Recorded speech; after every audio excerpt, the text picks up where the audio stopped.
கொள்கையா கொண்டவன நீ எப்படி பொறுப்பாளி ஆக்குவ? அப்படி நீங்கள் பொறுப்பாளி ஆக கூடாது என்று அல்லாஹ் ரப்பல் ஆலமீன் 60வது சூராவுல 8, 9 வசனங்களில் தெளிவான முறையில் அல்லாஹ் இது விளக்குகிறான். இன்னும் சொல்ல போனால் நபிகள் நாயகம் ஸல்லல்லாஹு அலைஹி வஸல்லம் வாழ்ந்த காலத்துல ஒரே யுத்தமும் சண்டையும் பகைமையும் அந்த மாதிரி இருந்தது. இவங்க முஸ்லிம்கள் எப்போதும் தனியா இருந்தார்கள். மற்றவங்க எல்லாம் ஒன்னு சேர்ந்து கொண்டு முஸ்லிம்களை அழிப்பதற்காக வேண்டி பிளான் பண்ணினாங்க. யகூதிகளும் நசாராக்களும் இணை கற்பிக்கக்கூடியவர்களும் எல்லாம் ஒன்னா கூட்டு சேர்ந்து கொண்டு இருந்த நேரம்.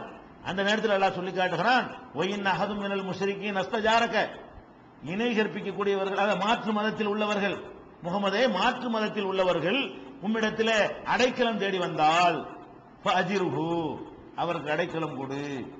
மாற்று மதத்தில் உள்ளவர் கூட வந்து என்ன செய்யறாரு? இஸ்லாமிய நாடு தான் இது, அடைக்கலம் கேட்க நீங்க தான் காப்பாத்தனே, எனக்கு அடைக்கலம் தாங்க என்று கேட்டு வந்தால் ஃபஅஜிருஹு, அவருக்கு நீ அடைக்கலம் கொடு.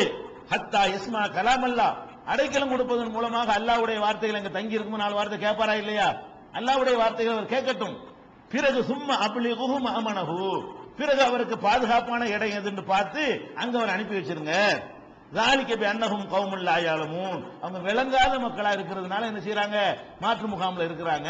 அவங்களை நீங்க பகச்சிக்கிற வேணாம், வெறுத்துற வேணாம் என்றெல்லாம் திருக்குர்ஆன்ல 9வது அத்தியாயத்துல 6வது வசனத்தில் அல்லாஹ் சொல்லி காட்டுகிறான். இதெல்லாம் பொதுவாக இறைவன் காட்டக்கூடிய அறிவுரைகள். நபிகள் நாயகம் ஸல்லல்லாஹு அலைஹி வஸல்லம் அவங்க வாழ்நாள்ல அவங்க எப்படி நடந்துக்கிட்டாங்க? உலகத்துல மனித நேயம் பேசுறாங்களே, இவங்க மாதிரி நடக்கவே இயலாது, யாரும் நடக்க முடியாது. எப்படி நடக்கிறாங்க? நபிகள் நாயகம் ஸல்லல்லாஹு அலைஹி வஸல்லம் அவர்கள், இதை முதல்ல ஒரு அடிப்படையை நீங்க மனசுல வச்சுக்கிட்டாதான் இது விளங்கும். நபிகள் நாயகம் ஸல்லல்லாஹு அலைஹி வஸல்லம் அவர்கள் மக்காவில் இருக்கிற வரைக்கும் பயங்கரமான கஷ்டத்திலையும் ரொம்ப இழிவுபடுத்தப்பட்டும் அடிக்கப்பட்டும் உதைக்கப்பட்டும் பலவிதமான துன்பங்களுக்கு ஆளாக்கப்பட்டும் தான் அவங்களுடைய 13 வருஷ காலம் ஓடியது. பிறகு எங்க போயிட்டாங்க? மதீனாவுக்கு போயிட்டாங்க. மதீனாவுக்கு போய் 1 வருஷத்துக்குள்ளேயே அந்த ஊர் மக்களை எல்லாம் வென்றெடுத்து, அப்புறம் 2 வருஷத்துக்குள்ளேயே சுற்று வட்டாரத்தெல்லாம் வென்றெடுத்து, 3 வருஷத்துக்குள்ளேயே இன்னும் அரபு கோத்திரங்களை பூரா வென்றெடுத்து, 4-5 வருஷத்துக்குள்ள ஒரு பெரிய சாம்ராஜ்யத்தை வென்றெடுத்து ஒரு சக்கரவர்த்தி ஆயிட்டாங்க. 3 வருஷத்துக்குள்ளேயே இன்னும் அரபு கோத்திரங்களை பூரா வென்றெடுத்து 4-5 வருஷத்துக்குள்ள ஒரு பெரிய சாம்ராஜ்யத்தை வென்றெடுத்து ஒரு சக்கரவர்த்தி ஆயிட்டாங்க. நபிகள் நாயகம் ஸல்லல்லாஹு அலைஹி வஸல்லம் அவர்கள் மதீனாவுல போய் முதல் 1 வருஷம் தான் கொஞ்சம் சாதாரணமா மத்தவங்களா இருந்தாங்க. 1 வருஷத்துக்குள்ள என்னவாச்சு? அவங்க பக்க மக்கள் கூட்டம் கூட்டமா சேர ஆரம்பித்த உடனே அது ஒரு பெரிய ஒரு வல்லரசாக உருவாயிடுச்சு. அந்த நேரத்தில் அந்த மதீனாவுல நபிகள் நாயகம் ஸல்லல்லாஹு அலைஹி வஸல்லம் வாழ்ந்த மதீனாவுல யகூதிகள் இருந்தார்கள், நசாராக்களும் இருந்தார்கள். அவங்கள கட்டாயப்படுத்தி வாழத்தை காட்டி இஸ்லாத்துக்கு வாழத்தை கொண்டு விடுவான்னு சொல்லல. அந்த நாட்டில் என்ன அவங்களே வாழ்ந்து கொண்டு இருந்தாங்க. எந்த அளவுக்கு வாழ்ந்தார்கள் பாருங்களேன். அதுல நபிகள் நாயகம் காட்டின மனித நேயத்தையும் பாருங்க. ஒரு யகூதி பெண்மணி, யகூதி பெண் என்ன பண்றாள்னு கேட்டா, நபிகள் நாயகம் ஸல்லல்லாஹு அலைஹி வஸல்லம் அவர்களுக்கு சாப்பிடுறதுக்காக இறைச்சி கொண்டு வந்து கொடுக்குறாங்க பொம்பளை. அந்த இறைச்சியில என்ன இருக்குதுன்னு கேட்டா விஷம் கலந்து சமைக்கப்பட்டிருக்கிறது. ஆட்டு இறைச்சியை கொண்டாந்து அந்த பொம்பளை கொடுக்குது. அந்த ஆட்டு இறைச்சியில என்ன இருக்குது? விஷம் கலந்து அதுல வைக்கப்பட்டிருக்கிறது. நபிகள் நாயகம் அவங்க என்ன செஞ்சாங்க? அந்த இறைச்சியை சாப்பிட்டாங்க. சாப்பிட்ட உடனே அவங்களுக்கு அதனால அந்த வாயில சில பாதிப்புகள்லாம் ஏற்படுகிறது. அப்ப சஹாபாக்கள் தெரிஞ்ச போது இது விஷம் ஊட்டப்பட்டது அப்படின்னு தெரிஞ்சிருச்சு. உடனே என்ன செய்யறாங்கன்னு கேட்டா, அந்த பொம்பளையை நாங்க காலி பண்ணி கொண்டுட்டுமா கொலை பண்ணிட்டுமான்னு கேட்கிறாங்க. நபிகள் நாயகம் ஸல்லல்லாஹு அலைஹி வஸல்லம் அவர்கள் அதை கூப்பிட்டு வர விசாரிக்கிறாங்க. அகமதுல வரக்கூடிய அறிவிப்புல, நீ எதுக்காக இப்படி கொடுத்த? அவர் கொல்றதுக்கு தான் கொடுத்தேன் அப்படின்னு அந்த பொம்பளை வர தைரியமா சொல்லுது. அப்ப நபிகள் நாயகம் ஸல்லல்லாஹு அலைஹி வஸல்லமுக்கு எதிரிகள் அந்த சமூகத்தில் இருந்தும் கூட, எதிரிகள்ல பெரிய எதிரிகளாக இந்த யகூதிகள் தான் செஞ்சாங்க இருந்தாங்க. யகூதிகள் இருந்தும் கூட அவங்க கொடுக்கிற உணவை வாங்கி சாப்பிடுற அளவுக்கு எங்க நினைஞ்சாங்க? அந்த அந்த நெருக்கத்தை வச்சிருந்தாங்க. தைரியமா கொண்டாந்து பொம்பளை கொடுக்க வருதுல, கொண்டாந்து கொடுக்க வரணும்னு அந்த காலத்துல என்ன பண்ணுவாங்க? மன்னருக்கு சாப்பாடு கொடுக்கறதுக்காக வேண்டி அதுக்கு ஆள் வச்சிருப்பாங்க. அந்த காலத்து ராஜாக்களுக்கு விருந்து கொடுக்கறதா என்ன செய்யணும்? சாப்பிட்டு பாக்குறதுக்குன்னு ஒருத்தனை வச்சிருப்பானுவோ. எதுக்காக வேண்டி? அவன் சாவாம இருந்தா ராஜா சாப்பிடுவாரு. சமையல்காரனை சரி கட்டி விஷத்தை கலந்துருவாங்கல்ல. அப்ப சமையல்காரனை சரி கட்டி விஷத்தை கலந்து கொடுத்துட்டா ராஜா செத்து போயிருவாரு. அப்ப ராஜாட்ட ஒரு ஆள் என்ன டேஸ்ட் பாக்குறதுக்குன்னு ஒரு சம்பளத்தை வச்சிருப்பாங்க. அதுக்கு என்ன ஒரு பேரும் சொல்லுவாங்க. அந்த ராஜா பக்கத்துல இருப்பாரு. சோறு என்ன செய்வார்? ராஜா உட்காந்து பார்த்துட்டு இருப்பாரு. அவன் திங்கணும். தின்னுட்டு என்ன செய்ய பாப்பாரு, சாவல கொண்டா. அப்ப இப்படி எல்லாம் டெஸ்ட் பண்ணி எப்படி பயந்து வாழ்ந்துருக்கிறாங்க. நபிகள் நாயகம் ஸல்லல்லாஹு அலைஹி வஸல்லம் அப்படிலாம் டெஸ்ட் பண்ணிட்டு ஆள் வைக்கல. என்ன செஞ்சாங்க? அவ்வளவு நம்பிக்கை. நம்ம என்ன யாருக்கு எந்த கெடுதி செஞ்சோம், வரட்டுமே வரட்டுமே வந்தா வரட்டுமேங்கிற மாதிரி இருந்தாங்க. ஒரு ஜனாதிபதி, ஒரு சக்கரவர்த்திய அந்த உயிரையே வைத்திருக்கிறார்கள் அந்த மக்கள் நபிகள் நாயகம் ஸல்லல்லாஹு அலைஹி வஸல்லம் அவர்கள் மீது. அப்படிப்பட்ட ஒரு தலைவரை, ஒரு ஆன்மீக தலைவரை, ஒரு சமுதாய தலைவரை, ஒரு அரசாங்கத்தினுடைய முதல் குடிமகனை வந்து கொல்றதுக்கு பிளான் பண்ணா சும்மா விடுவாங்களா? அது கொலைக்கு கொலை பண்ணிட்டுமான்னு கேட்கிறாங்க. அப்ப நபிகள் நாயகம் என்ன சொல்றாங்க? லா, இல்ல வேணாம் விட்டுருங்க. இது புகாரியில 2617வது ஹதீஸா இடம்பெற்றிருக்கிறது. இதுல இன்னொரு விஷயத்தை நீங்க கவனிக்கணும். நபிகள் நாயகம் ஸல்லல்லாஹு அலைஹி வஸல்லம் கொண்டு வந்த மார்க்கத்துல இந்த மாதிரியான செயல்களும் கடும் தண்டனை உண்டு. யாரு செஞ்சாலும் சரி, முஸ்லீம் செஞ்சாலும் சரி, இந்த கொலைக்கு கொலை தான், கண்ணு தான், பல்லுக்கு பல்லு தான், விஷத்தை கொண்டாந்து திங்க சொன்னீங்களே, நீ அந்த விஷத்தை நீ தின்னு சொல்றதா அதுக்கு இஸ்லாமிய ஆட்சியில் உள்ள சரியான தண்டனை.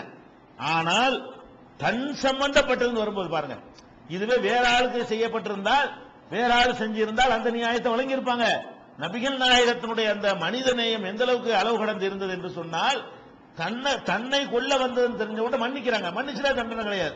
நபிகள் நாயகம் எப்படிப்பட்ட மனித நேயத்தை கொண்டு வர்றாங்கன்னு கேட்டா, விடு போயிட்டே இருமா அப்படின்னு சொல்லி என்ன செய்யறாங்க? தன்னை கொலை செய்ய முயற்சித்தவர்களுக்கு கூட. அப்ப இது என்ன வழங்குறோம்? அவங்களுடைய ஆட்சியில வந்து முஸ்லிம் அல்லாத அந்த யகூதிகள் எப்படி இருந்தார்கள், எவ்வளவு கண்ணியமா இருந்தார்கள், நபிகள் நாயகத்தை வந்து சந்திக்கிற அளவுக்கு இருந்திருக்கிறாங்களே, நினைச்சவனும் சந்திக்க முடியுது, சாப்பாடை கொண்டாந்து கொடுக்க முடியுது, இவங்க கொடுத்த சாப்பாடை சாப்பிடுற அளவுக்கு அவ்வளவு நட்பு முறையில பழகி இருக்கிறாங்க. இப்படி ஒரு தலைவர் வந்து பிற மக்களோட, சிறுபான்மை மக்களோட இப்படி நெருங்கி பழகி நம்ம பார்க்க முடியுமான்னு கேட்டா பார்க்க முடியாது. இது புகாரியில 2617வது ஹதீஸ்ல பார்க்கிறோம். அதே மாதிரி வந்து நபிகள் நாயகம் ஸல்லல்லாஹு அலைஹி வஸல்லம் அவர்கள் நஜ்துங்கிற ஒரு ஏரியாவுக்கு, அந்த ஏரியாவில் உள்ள தீய சக்தியை ஒழிப்பதற்காக வேண்டி ஒரு படை நடத்தி செல்கிறார்கள். அந்த மாதிரி போர்கள் ரசூலுல்லாஹ் நபிகள் நாயகம் காலத்தில் சாதாரணமா நடந்தது. திரும்பி வந்து கொண்டிருக்கும் பொழுது ஒரு பகல் நேரத்தில் அவங்களுக்கு அசதி மேலிடுகிறது. ரசூல் ஸல்லல்லாஹு அலைஹி வஸல்லம் சஹாபாக்கள் போயிட்டு வந்துகிட்டு இருக்கிறாங்க. ரொம்ப டயர்டா இருக்குது, அசதியா இருக்கிறது. அசதியா இருந்த உடனே அங்க ஒரு மரங்கள்லாம் உள்ள ஒரு இடத்தை பாக்குறாங்க. இந்த இடத்துல நம்ம கொஞ்சம் லேசா என்ன செய்வோம், சின்னதா ஒரு குட்டி தூக்கம் போட்டு போவோம், பிரயாணம் பண்ணி நம்ம டயர்டா இருக்கிறோம் அப்படின்னு ரசூல் ஸல்லல்லாஹு அலைஹி வஸல்லம் சொன்ன உடனே அந்த இடத்துல இறங்குறாங்க. எங்க பார்த்தாலும் முள் மரங்களா இருக்கிறது. நபிகள் நாயகம் ஸல்லல்லாஹு அலைஹி வஸல்லம் அவங்க என்ன செய்யறாங்கன்னா, ஒரு மரத்தை பார்த்து அவங்க ஒரு பக்கத்துல ஒதுங்கிட்டாங்க. ஒவ்வொரு சஹாபாக்கள் அவங்கவுங்க ஒரு மரத்துல போய், பெரிய ஆலமரமா இருந்தா ஆலமரத்துக்குள்ள 100 பேர் உட்கார முடியும், முள்ளு மரத்துக்கு எத்தனை உட்கார முடியும், ஒரு ஆள் தான் உட்கார முடியும், சின்ன சின்ன நிழல் தான் இருக்கும். அவங்கவுங்க ஒரு மரத்தை தேடி என்ன செஞ்சுட்டாங்க, தனித்தனியா பிரிந்து போய் விட்டார்கள் மக்கள் எல்லாம். அப்ப ரசூல் ஸல்லல்லாஹு அலைஹி வஸல்லம் என்ன பண்றாங்க, அவங்க எந்த மரத்துக்கு அடியில படுக்க போனாங்களோ அந்த மரத்துல உடைவாளை எடுத்து அப்படி தொங்க விட்டுட்டு, உடைவாளோட இப்பவும் இருப்பாங்க, ஆபத்தான காலம் அது, எல்லாரும் உடைவாள் வச்சிருப்பாங்க. சஹாபாக்கள் அவ்வளவு பேருமே என்ன செய்வாங்க, சஹாபாக்கள் மட்டும் இல்ல எல்லா சமுதாய மக்களுமே, அந்த சமுதாயத்தில் உள்ள எல்லாருமே என்ன செய்வாங்க, ஆனா போலீஸ் ராணுவம் அந்த காலத்துல கிடையாதுல, அவங்கவுங்களை தான் காப்பாத்திக்கணும், ஒவ்வொருத்தரும் தன்னை தானே தான் காப்பாத்திக்கணும் அப்படிங்கிறதுக்காக வேண்டி எல்லாருமே ஆயுதங்களோட தான் இருப்பாங்க அந்த காலத்துல.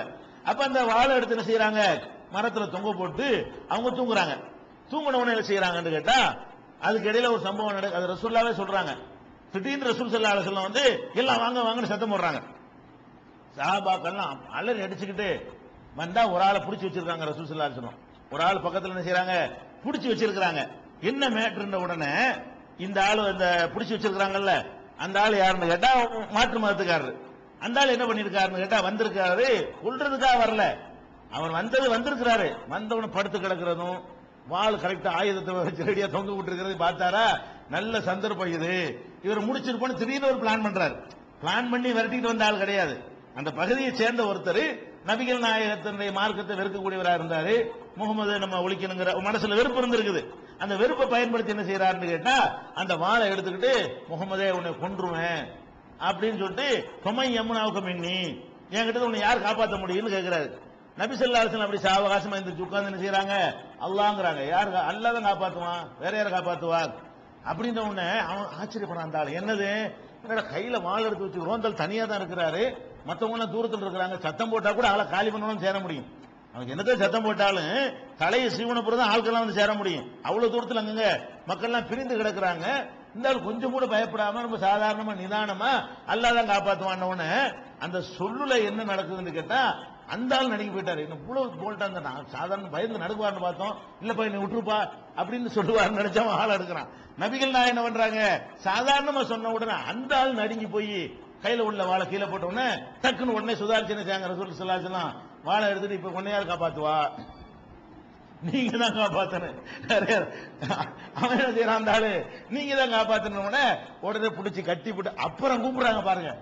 ரசூலுல்லாஹ்வுடைய வீரத்துக்கு, நபிகள் நாயகத்துடைய வீரத்துக்கு பெரிய எடுத்துக்காட்டுங்க. ஒரு பிரச்சனை வந்தா சால்வ் பண்ணிட்டு தான் ஆட்களை கூப்பிடுறாங்க. என்ன கூப்பிடல, வட்டம் வந்துட்டா எல்லாம் ஒடியாங்க கூப்பிடல.